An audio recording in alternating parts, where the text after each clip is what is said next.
இல்லைன்னா இப்போ 12 மணி நேர வேலைன்னு ஒரு மசோதா கொண்டு வந்தாங்க. எவ்வளவு மோசமான மசோதா! இதை வாபஸ் வாங்குறது வேற விஷயம். வாபஸ் வாங்கிட்டு உங்களால அதற்கு பதில் சொல்ல முடியுமா? இப்போ மோடியோ பிஜேபியோ விவசாயி சட்டம் 3 சட்டம் கொண்டு வந்தாங்க. எல்லா இடத்துலையும் போராட்டம். பஞ்சாப்ல குஜராத்தில் போராட்டம் நடந்துச்சு. பஞ்சாப் ஹரியானாலாம் பெரிய போராட்டம் நடந்துச்சு. அதற்கு பிறகு என்ன சொன்னாங்க? அதை வாபஸ் வாங்கின பிறகு இந்தந்த காரணத்துக்காக நாங்கள் கொண்டு வந்தோம், நாங்கள் இது நல்லதுன்னு நினைச்சோம், அது நிறைவேறல, மக்கள் விரும்பலைன்னா நாங்கள் வாபஸ் வாங்கிட்டோம் அப்படின்னு சொன்னாங்கல்ல. அதுபோல் இந்த 12 மணி நேரம் வேலைக்கு ஸ்டாலின் அவர்களோ உதயநிதியோ ஒரு விளக்கம் கொடுக்க முடியுமா? எதனால கொண்டு வந்தோம்? எல்லாரும் எதிர்க்கிறதால நாங்கள் வாபஸ், இது நியாயமான காரணம், இதற்காகத்தான் கொண்டு வந்தோம் சொல்ல முடியுமா? என்னைக்கு நியாயப்படுத்தவே முடியாது. நியாயப்படுத்தவே முடியாது. அப்ப அது யார் கொண்டு வந்தா?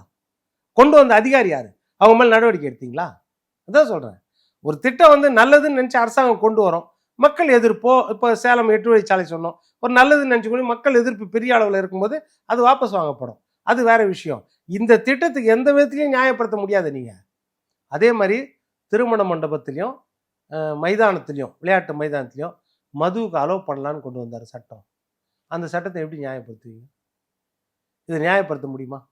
அப்போ ஆட்சி அதிகாரம் யார் கையில் இருக்குது? யார் நடத்துகிறா? இந்த கேள்வி வருமா இல்லையா? அப்போ ஸ்டாலின் அவர்கள் அதுக்கு பொறுப்பு இருக்கணுமா இல்லையா?